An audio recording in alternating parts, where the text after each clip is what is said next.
The other day, we went over to our friend Jake's house. He's got a huge collection of all these movies. And it took us a second to pick because he's got so many good classics. But we finally came up with the decision of something we all wanted to watch. And that was The Cook, The Thief, His Wife, and Her Lover. Directed by Peter Greenaway, who also wrote it. 1989. Mm-hmm. This is a movie that I personally been meaning to watch for a while. And I think you have as well. Didn't really know what to expect going into it, other than I knew they would kind of have more of a play like feel to the cinematography. The set pieces were as if they're doing a play. It was cool. It was shot really well. I love it. I love how it just holds these like wide shots for most of the movie. And when you do get a close up, it's kind of jarring. You're like, whoa, fuck. I can like see the color of their eyes, you know? Mm. It deals with some kind of, I guess, grotesque subject matters. Yeah, it's definitely fucked up, Mm-hmm. and it's sexy, and also fucked up, and people die in like terrible ways. Yeah, it's perverse. Yeah, dude, I thought it was pretty great. Like after I thought about it for some time, it's actually a pretty great film. Mm-hmm. When I first heard about it, because people were just talking about it and stuff, like I think Ari Aster was talking about it on a podcast I was listening to, and then they talked about it in Video Archives podcast with Quentin Tarantino and Roger Avery. Yeah, Quentin Tarantino hates it. Roger Avery loves it, right? Yeah, I thought it was really well done, and all the acting is really good, and it's really intense, and it's fucked up, and yeah. Also, it's very the expressionist like kind of style, the formalistic style that they do is really cool. Basically, it takes place in this restaurant / hotel. I think it's just a restaurant. Yeah. It takes place in a restaurant where this mob boss just took over, and now he just like tortures everyone there. Like not like physical torture, but like he like fucks up. He like he basically just tortures everyone there. I mean, he's a dictator. Yeah, he's talking to the cook. He's like, I'm here so I can offer you protection.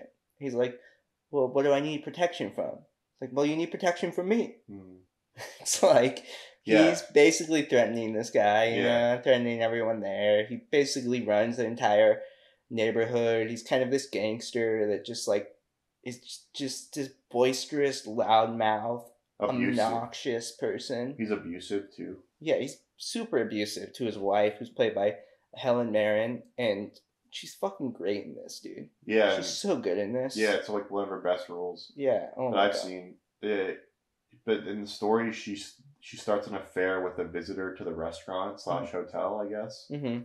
And they're just sneaking around and stuff, like having sex in the hotel / restaurant, and then the mob boss like comes onto it, you know, and they play it as if it's like almost horror, where it's like he could be around every corner, you know, the way the camera moves, like you don't really see what's out of the frame, you don't really know if he's there or not. And it had Sweeney Todd vibes. Yeah, definitely has Sweeney Todd vibes for sure. The art direction, the set, the little kid singing, like that's straight out Sweeney Todd, dude. Yeah, you know? I didn't like that. I know, but that's like a play thing. What I didn't like about the film is just kind of that 80s feel to it.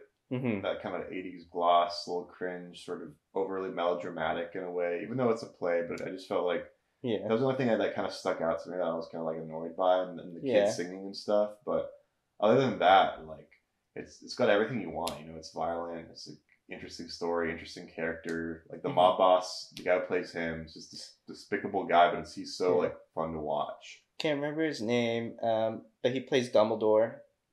The way it was shot is just beautiful. Yeah, it's like the lighting's fucking amazing. Just, I love when it'll be in this red lighting, right? And then her dress will be red, and then she'll transition through a door to the bathroom where there's just this like white light, and her dress is white. He does that costume change, and it's just something about it's so stylistic and so unique. I love it. Yeah. I love it. Yeah. I love the way it's shot, and it's the guy who shot Umbrellas of Cherbourg. Oh, he shot last year at Marienbad and Umbrellas of Cherbourg. Yeah, that's right. Man, he's so, like, he has that kind of dreamy... Yeah, definitely. ...type style to it. Yeah. And I think he shot Belle de Jour as well. Okay. Fucking amazing. It's kind of fantasy style that he has. It's gorgeous. Like, there's something that doesn't sit right to me about the ending, and it's not supposed to sit right with you, you know? You're supposed to be, like, repulsed there's something about it that I just have to like work out in my head again, or maybe watch it again, see if the ending really hits for me. Because there's something about El Surpasso where that ending, I felt like I didn't want it to happen, but it hit. It like sent the message home. Something about this ending where like I have to watch it again and really figure out if I like it or not. One thing I loved about this though is I love how when the wife and the person she's having an affair with first meet, they don't talk at all, Yeah.